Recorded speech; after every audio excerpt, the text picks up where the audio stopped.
दोस्तों स्वागत है आपका एक बार फिर हमारे YouTube channel study with Kapil Katheria में।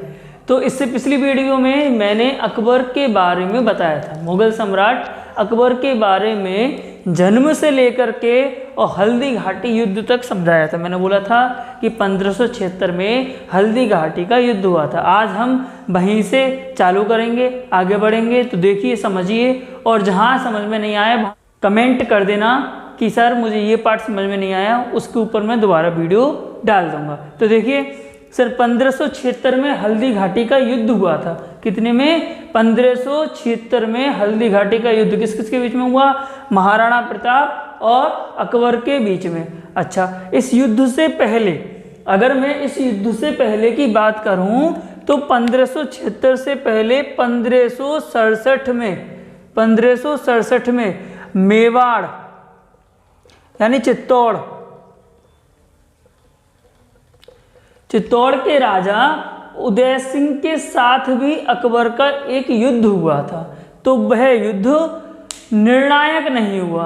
कहने का मतलब है उस युद्ध से यह नहीं पता चला कि कौन जीता और कौन हारा, निर्णायक तक नहीं पहुंच पाया। कब? 1567 में। उसी के लगभग 10 साल बाद, 9-10 साल बाद 1576 में एक बार पुनः वही युद्ध हुआ जो अब कहलाया हल्दी घाटी का युद्ध, उदय सिंह के पुत्र महाराणा प्रताप के साथ। उदय सिंह के पुत्र महाराणा प्रताप के साथ। अच्छा, इधर तो महाराणा प्रताप थे और अकबर की तरफ से जो नेतृत्व कर रहे थे वो था मान सिंह। कौन? मान सिंह। इस युद्ध को विजय होने का एक कारण बताया जाता है। कारण मतलब अभी पूरा इतिहासकारों ने बताया कि इसमें अकबर जीता, लेकिन ये पूरे पक्की तरीके से हमें पता नहीं है कि अकबर जीता या फिर महाराणा प्रताप जीते। ठीक हुआ क्या कि 90% युद्ध को महाराणा प्रताप जीतने ही वाले थे। महाराणा प्रताप की सेना ने मुगलों की सेना पर आक्रमण करके उनको परास्त करने ही वाले थे कि ऐसे ही मुगलों की सेना में, अच्छा, जो मुगल होते थे ना, तो मुगलों की सेना का जो नेतृत्व करते थे वो उनके सेनापति करते थे, राजा नहीं आता था युद्ध में। तो मुगलों की सेनाओं में अफवाह मच गई क्या कि अकबर आ गए युद्ध में। और वैसे ही हाथी पर सजकर और मुखौटा जो होता है ना वो लगा के, और वैसे पताका लेकर के, छाता लेकर के, जो छतरी होती है वैसे करके एक व्यक्ति बीच में आया और अफवाह मच गई कि युद्ध के मैदान में कौन आ चुका? अकबर आ चुका, अकबर आ चुका। और अकबर का नाम सुनते ही मुगलों की सेना में वो मोटिवेट आया, वो मोटिवेशन भर गए, एकदम ताकत से भरपूर हो गए और महाराणा प्रताप की सेना पर उन्होंने दोबारा हमला कर दिया। एक प्रकार से मतलब अगर ये जीतने वाले थे तो इनमें इतनी, एक प्रकार से इतना मोटिवेट हो गई अकबर की सेना कि अब महाराणा प्रताप की सेना पर भारी पड़ गए। तो यहाँ से महाराणा प्रताप युद्ध में से निकल के भाग गए अपने घोड़े चेतक के साथ। तो इनके घोड़े का क्या नाम था? चेतक नाम था। घोड़े के साथ, चेतक के साथ भाग गए। कहा जाता है बहुत दिनों जंगलों में रहे, गुफाओं में रहे, धीरे धीरे करके, यानी अभी भी हमें इस बात का नहीं पता चला कौन विजय हुआ। उसके बाद अगले साल 1577 ईस्वी में मुगल बादशाह अकबर ने सिखों के चौथे गुरु गुरु रामदास को 500 बीघा भूमि दान में दे दी। 500 बीघा भूमि दान में दे दी और रामदास ने उस 500 बीघा भूमि पर अपने ही नाम से, यानी उनके ही नाम से एक नगर बसाया गया, जिस नगर का नाम था रामदास नगर। तो क्वेश्चन आए, रामदास नगर को किसने बसवाया? तो वो अकबर ने। कब? 1577 में। किसके नाम पर? यानी सिखों के चौथे गुरु हैं गुरु रामदास। रामदास नगर में हरमिंदर साहिब नाम का एक गुरुद्वारा भी बनवाया गया। हरमिंदर साहिब नाम का एक गुरुद्वारा भी है, उस नगर को वर्तमान में हम अमृतसर के नाम से जानते हैं। जी हाँ, वही अमृतसर, वही गोल्डन टेम्पल, वही स्वर्ण मंदिर जो पहले रामदास नगर था। अकबर के शासन काल को साहित्य कला का स्वर्ण काल भी कहते हैं। साहित्य कला का स्वर्ण काल भी कहते हैं। जैसे कि स्थापत्य कला का स्वर्णकाल किसको कहा जाता है? मुगलों में शाहजहां को, सही है। और साहित्य कला का स्वर्णकाल किसको कहा जाता है?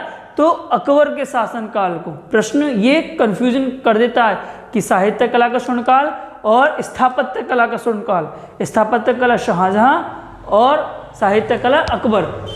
क्यों कहा जाता है? देखो, अकबर पढ़ा लिखा तो नहीं था, कहा जाता है कि अंगूठा टेकता अकबर, लेकिन अकबर पढ़े लिखे व्यक्तियों की, विद्वानों के साथ में रहता था, ठीक है, साथ में रहता था और उनकी इज्जत करता था, सम्मान देता था।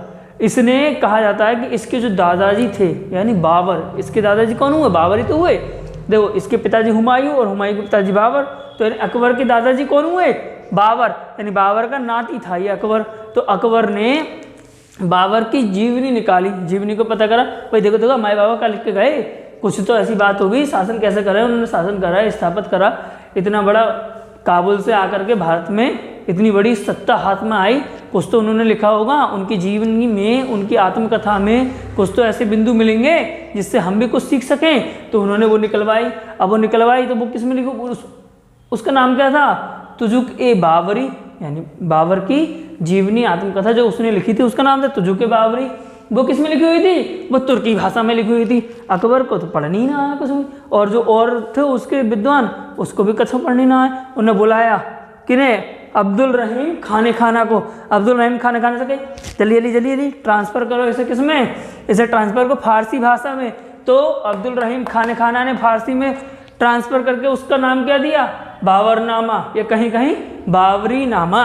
तो क्वेश्चन भी आता है कि बाबरनामा के लेखक कौन है? अब्दुल रहीम खाने खाना। और तुजुक ए बाबरी के लेखक कौन है? तो वो बाबर, ठीक है। ऐसे ही इसने रामायण को भी, जो हमारी रामायण और महाभारत है ये दोनों संस्कृत भाषा में लिखे हुए हैं, तो इसने रामायण को भी अनुवाद कराया, इसमें फारसी भाषा में। जो किसने करा? जो करा अब्दुल कादिर ने, ठीक है।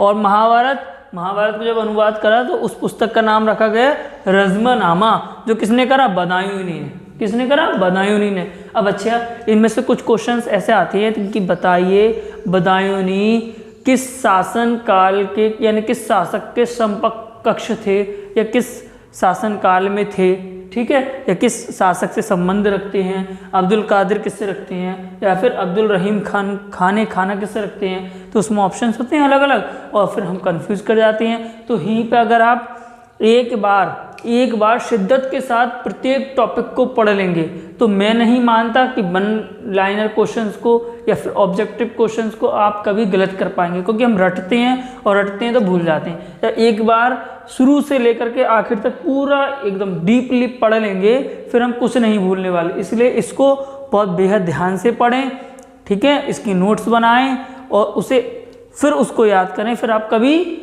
ना कंफ्यूज होंगे और ना ही भूलेंगे। अच्छा, ये तो था साहित्य कला के बारे में कि इसने साहित्य कला को बहुत प्रोत्साहित करा। साहित्य कला के साथ साथ इसने चित्रकला को भी प्रोत्साहन दिया। किसको? चित्रकला को, पेंटर होते ना, उसको भी। तो इसके शासनकाल में जो प्रमुख चित्रकार थे उनका नाम क्या था? तो उनका नाम था जसवंत और बसावन। जसवंत और बसावन। तो प्रश्न आता है कि बताइए जसवंत या फिर बसावन किस शासक के काल में चित्रकार थे या किस शासक से संबंध रखते हैं? तो वो अकबर। इसके बाद इसने सन 1582 में एक धर्म बनाया। क्या? एक धर्म बनाया जिसका नाम था दीन ए इलाही। और इस धर्म के पुरोहित यानी जो पुजारी थे, मेन थे, वो कौन थे? अबुल फजल। कहा जाता है कि इस धर्म में एकमात्र हिंदू व्यक्ति था जिसका नाम था बीरबल, जो राजा महेश दास के नाम से भी जाना जाता है। बीरबल जो दीन ए इलाही में एकमात्र हिंदू था। तो कब बनाया गया? 1582 में, ठीक है। 1583 में कुछ और भी करा। क्या क्या करा?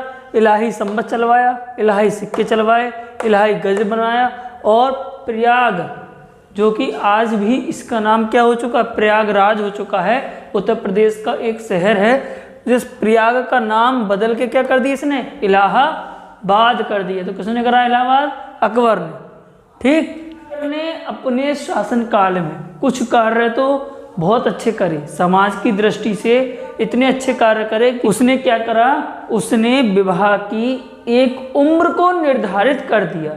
विवाह की उम्र को निर्धारित करने से मतलब है कि उसने कहा कि अगर लड़का है तो वो तभी शादी करेगा, तभी उसकी शादी हो सकती है जब वह 16 वर्ष की आयु को पूर्ण कर सका हो, 16 वर्ष की आयु का हो, और लड़कियां 14 वर्ष की आयु की हों। तो ऐसा काम सर्वप्रथम किसने करा, अकबर ने करा।